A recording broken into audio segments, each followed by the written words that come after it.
Olá, meus nobres amigos inscritos e membros do canal Spookers, que o Spook aqui novamente para mais um vídeo bate-papo com vocês.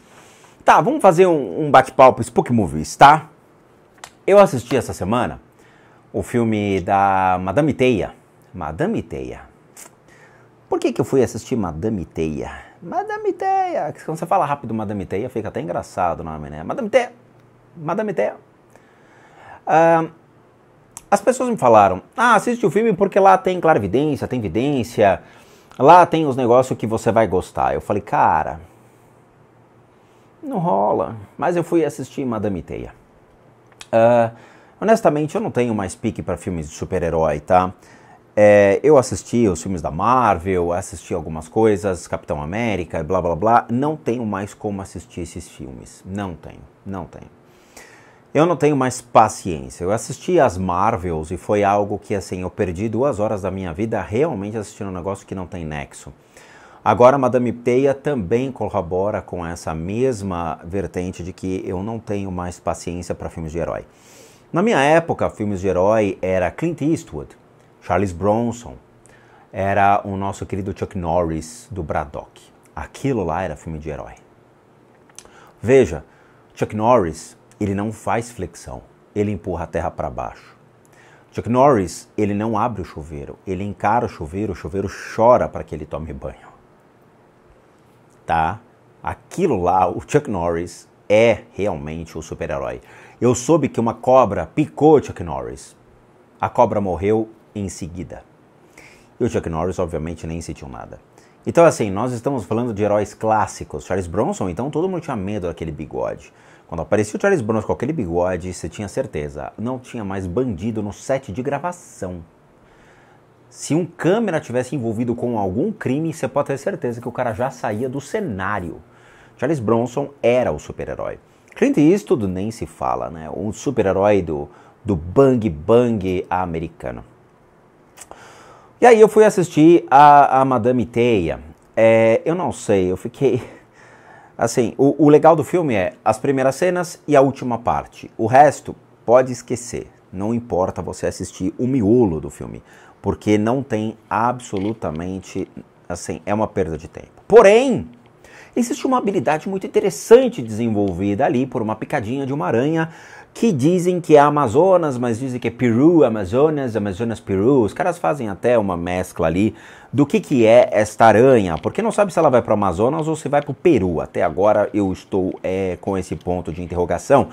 Porém, ela desenvolve uma habilidade muito curiosa. Todo mundo no filme estava esperando que ela subisse pela parede, que ela jorrasse teia, que ela desenvolvesse lá o bundão ali da Valesca Popozuda, que nem toda aranha tem, não é? Mas não.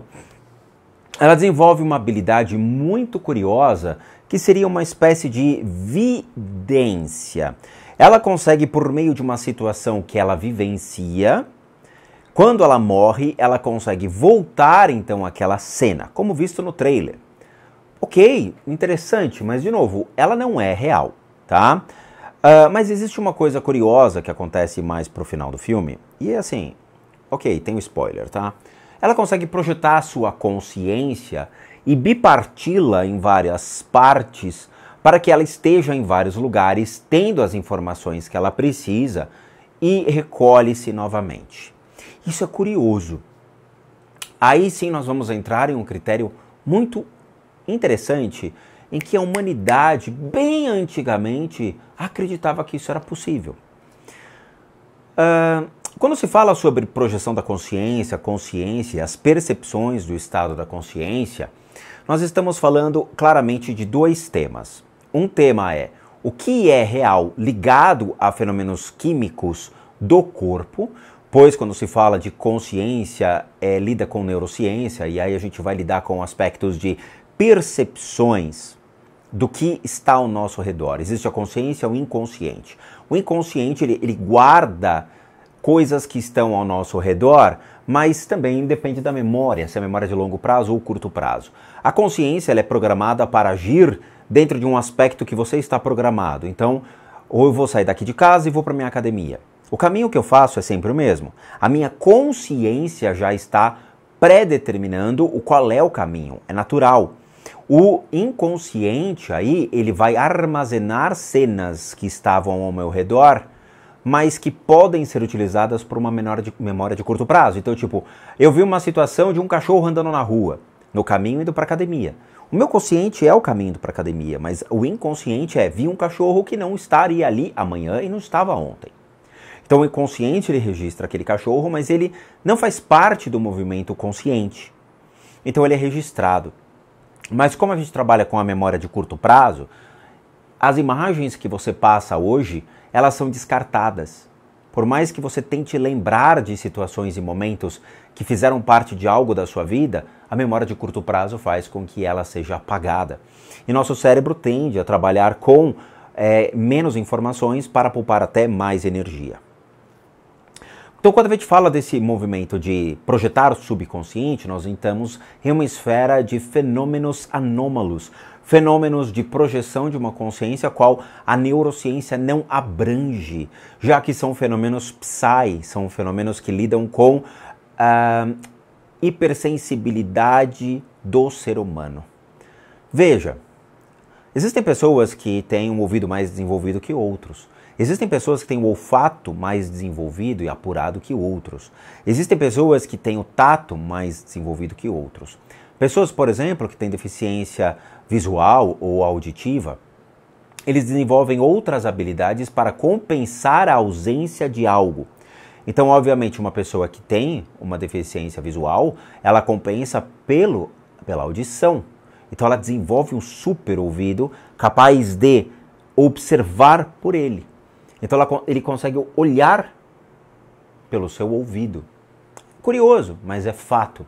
Agora, quando a gente fala sobre expansão e projeção da consciência, a neurociência e nem a ciência consegue realmente traçar padrões ou mesmo predeterminar o que é essa habilidade, já que ela não é palpável dentro de um aspecto de é o cérebro, é o bulbo, é o encéfalo, são os lóbulos frontal, parietal, occipital, o que é? Não se sabe. Durante muito tempo, acreditava-se dentro de povos antigos, se não me engano, até os egípcios acreditavam nisso, que a consciência ela é um fator ela é um fator, como eu posso colocar, linear dentro de uma esfera de tempo. Tá? Então, ao longo de todo o processo da humanidade, percorre-se uma teia. Essa teia é um processo que abrange a história de toda a humanidade, seguindo o presente, presente, presente, presente, presente, presente, presente, presente. Leia-se o presente, presente, presente, presente. O futuro ele não existe, porque o futuro ele é construído por fatores do presente, mas por microsegundos de um presente. Então, o presente ele é o aqui e agora. Então é o aqui agora, aqui o agora. Passou um segundo, ainda é o agora. Passou um segundo, ainda é o agora. Passou um segundo, ainda é o agora. Mas existe um pequeno milésimo de segundo que é construído por vários fatores que podem predeterminar a condição para algo acontecer. Mas isso não é tão palpável e tão precificado dessa maneira, vou colocar dessa maneira, porque a gente não consegue realmente traçar padrões de entendimento de um futuro.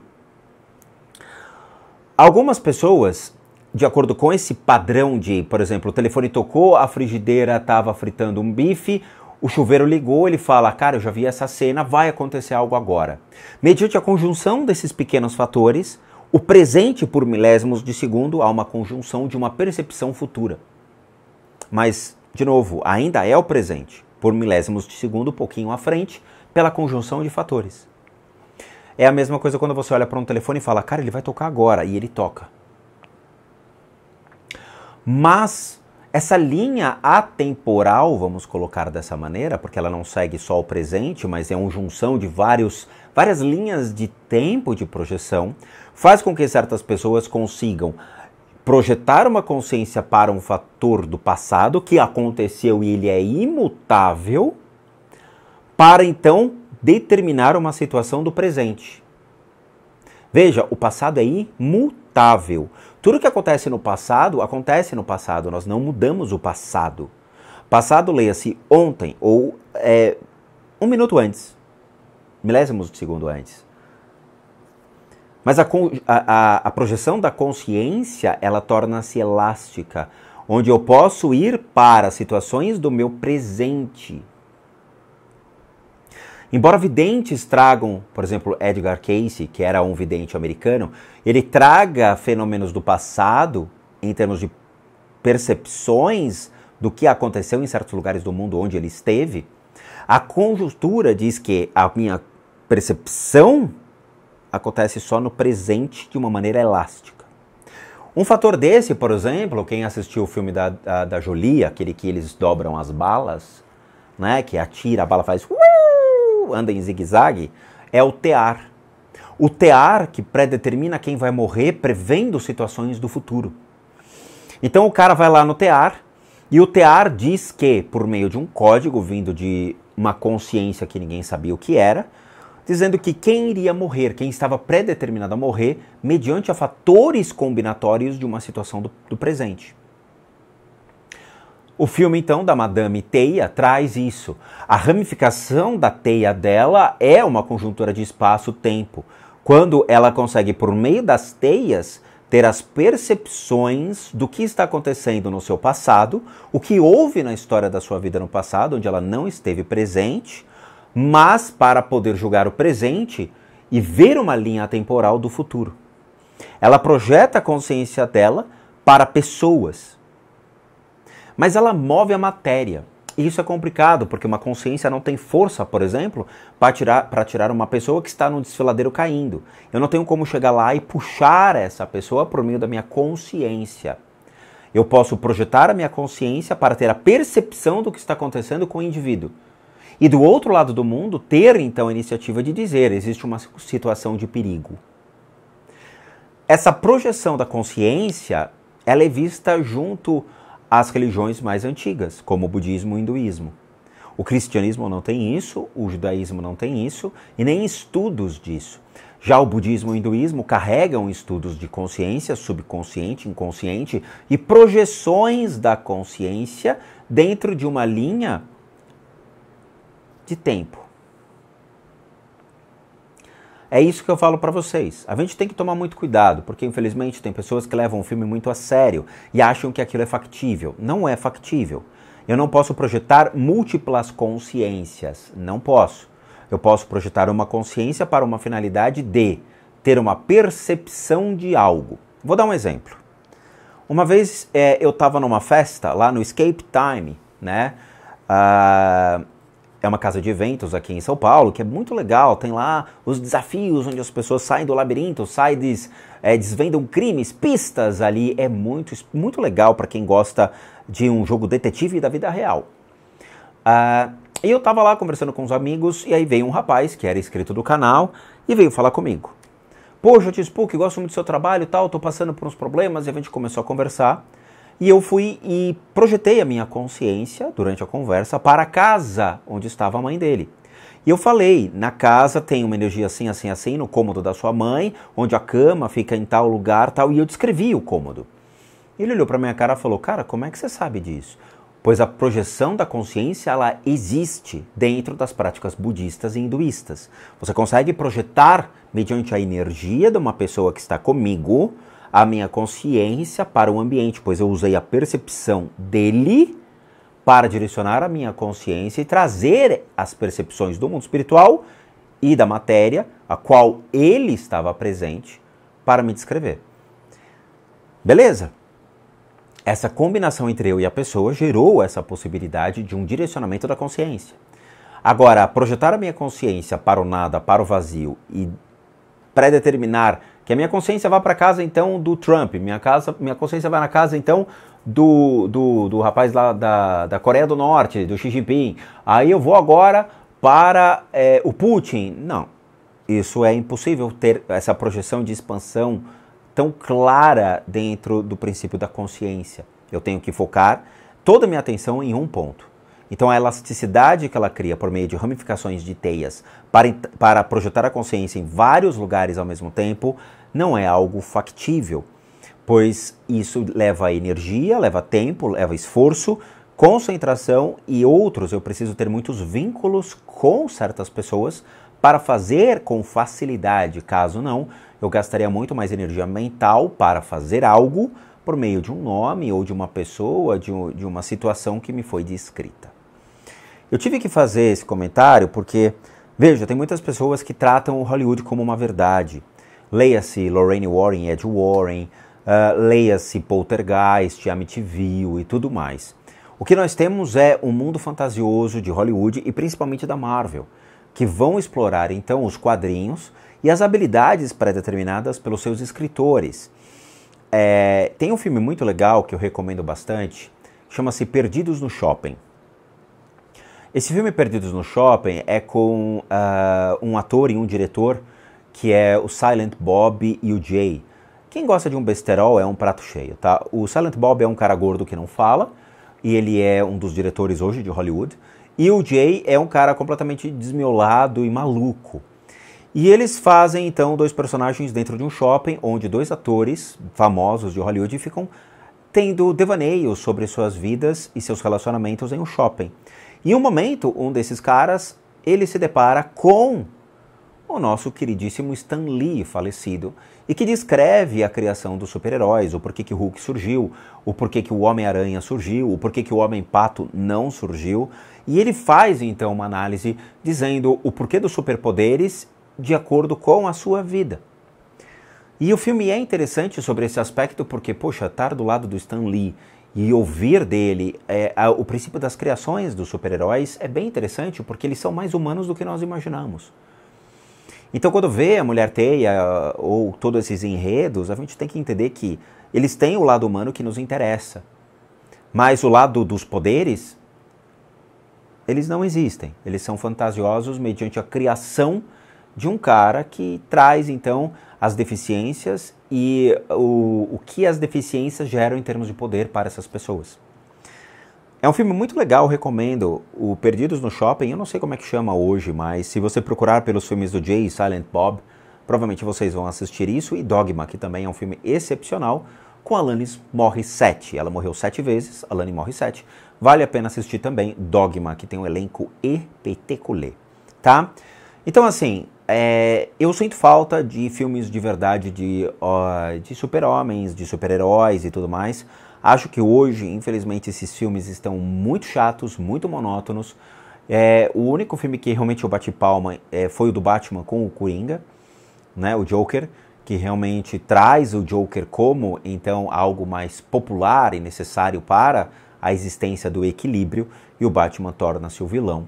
Eu acho o Joker uma figura interessante dentro da psicologia e dos estudos para a gente poder entender o que está por detrás de um conceito de um super-herói adotado, então, pela própria sociedade, né, que cria os seus heróis.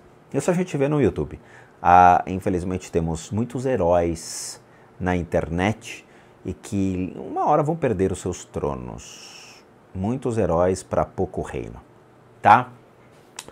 Então é isso, agradeço de coração, muito obrigado por assistir o vídeo até agora. Como recadinhos finais, todo mundo que sabe que eu, Rodrigo, sou um terapeuta, um psicoterapeuta alternativo, sou licenciado nacional e internacionalmente por institutos que me habilitam e me capacitam, para que por meio de técnicas complementares a gente passe a complementar a medicina e não substituir. Complementamos junto aos tratamentos das enfermidades físicas, emocionais, mentais, bem como as limpezas de casa e as análises de casas. E para aqueles que querem passar por isso, devem encaminhar um e-mail para limpezadecasas@gmail.com. Lá vocês vão obter todas as devidas informações, bem como os respectivos valores. Sim, eu cobro por quê? Porque eu sou um profissional das práticas integrativas complementares. Para aqueles que querem ajudar o canal, nós temos 3 formas de donation: PayPal, seja membro e valeu. Os 3 encontram-se aqui abaixo. Basta você clicar em qualquer um desses botõezinhos e você vai doar o valor que você quiser ou puder. Ou mesmo o nosso site casasassombradas.com.br, com muita coisa legal para vocês. Vejo vocês nos próximos vídeos e bons sustos a todos nós.